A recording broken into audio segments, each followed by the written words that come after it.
General साहब, ये खबर ये है कि रूस की एयरफोर्स जो है अब राजधानी कीव के बेहद नजदीक पहुंच चुकी है। रूस के फाइटर जेट्स राजधानी कीव के आसमान पर मंडरा रहे हैं। कीव से सिर्फ 15 किलोमीटर दूर की तस्वीर आपको हम दिखाएंगे। यूक्रेन एयरफोर्स का MiG-29 और रशियन एयरफोर्स के Su-35 आमने सामने दिखाई दिए हैं और ये सब कुछ कीव के आप समझ लीजिए बिल्कुल आउटस्कर्ट्स पर हो रहा है। शुरू हो गए, तस्वीरों में नजर आ रहे हैं। जी हाँ, फाइटर जेट्स देखिए आसमान में आपको दिखाई देंगे, हेलीकॉप्टर्स आपको कीव के आसमान में उड़ते हुए दिखाई देंगे।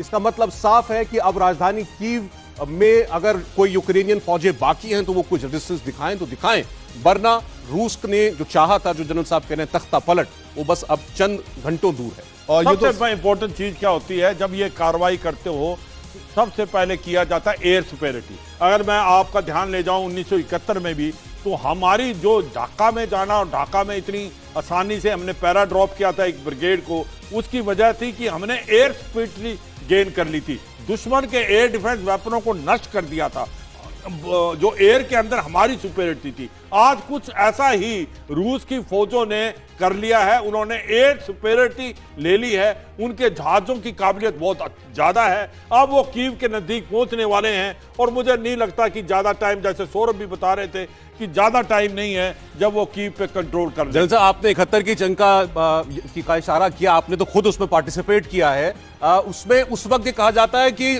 पाकिस्तान की फौजें ऐसा नहीं कि जमीन पर बिल्कुल खत्म हो गई थी, लेकिन भारत के जो एयर स्ट्राइक हुई, गवर्नर हाउस में जनरल नियाजी बैठे थे और जब वहां पर बम गिराया तो जनरल नियाजी हड़बड़ा गए, कांप उठा वो शख्स, और उसके बाद उन्होंने सरेंडर कर दिया। तो ये आपके हवाई ताकत का नतीजा होता है। बिल्कुल बिल्कुल, देखो इसमें कोई शक नहीं, जो आप बता रहे हैं मैं बिल्कुल इससे सहमत हूं, क्योंकि उस टाइम भी पाकिस्तान की जो फौज की काबिलियत थी वो कुछ देर लड़ सकते थे, मगर जो साइकोलॉजिकल वारफेयर भारत ने खेला और जिस प्रकार से हम ढाका में चले गए डायरेक्ट और हमने जाके गवर्नर हाउस को अटैक किया, उसने हिला दिया नियाजी को और वो घबरा गए कि भारत की फौज तो बिल्कुल नजदीक आ गई है, और वो उसने सरेंडर करने के लिए उसको मजबूर कर दिया। ये सच्चाई है, ऐसा ही कुछ मुझको लग रहा है। जो लगातार हम आपसे बात कर रहे हैं कि ज्यादा टाइम नहीं लगेगा रूस को, वो ज्यादा या कम कितना वक्त होगा? मैं ये कह रहा हूं आपको, ज्यादा से ज्यादा 24 घंटे, ज्यादा से ज्यादा 24 घंटे,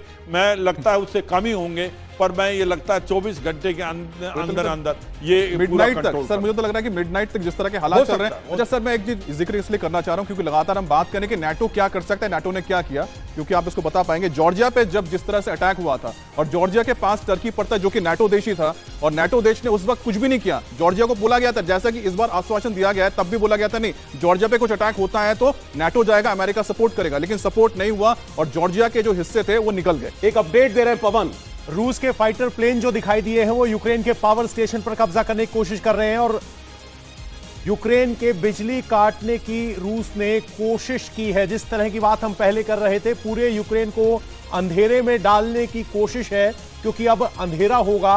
अंधेरे में हमले की शुरुआत हुई थी, दूसरा हमला 2 बजे हुआ और अब पावर प्लांट्स या पावर स्टेशंस पर हमला किया गया है ताकि बिजली को बाधित किया जा सके, यानी प्राइमरी सर्विसेज हैं उनको डिस्टेबलाइज करके परेशानी में डाला जाए। और इसी के तहत रूस ने यूक्रेन के पावर स्टेशन को कब्जे में लेना शुरू किया है ताकि इसका एक हाइड्रो पावर प्लांट भी कब्जे में ले लिया है। पवन, जनरल साहब, क्या ये युद्ध की जो कॉपी बुक स्ट्रैटेजी होती है वो है? बिल्कुल बिल्कुल, ये स्ट्रैटेजी है कि किस प्रकार से कि जब आपने चारों तरफ से घेर लिया है, उसका पानी बिजली काट दिया है, तो उसका रजिस्टेंस कम हो जाता है और घबराहट पैदा हो जाती है लोगों के बीच में और जल्दी हाथ खड़े कर देते हो। तो मुझे लगता है ये जो भी कार्रवाई रूस कर रहा है एक स्ट्रैटेजी के तहत कर रहा है। अभी वो एयर सुपेरिटी गेन कर ली है, उसने मिसाइलों से जो इनका हेडक्वार्टर है, मिलिट्री ऑपरेशन हेडक्वार्टर, उस पर फायर किया है, बिजली पानी काट दिया है और धीरे धीरे वो कीव की तरफ बढ़ रहे हैं।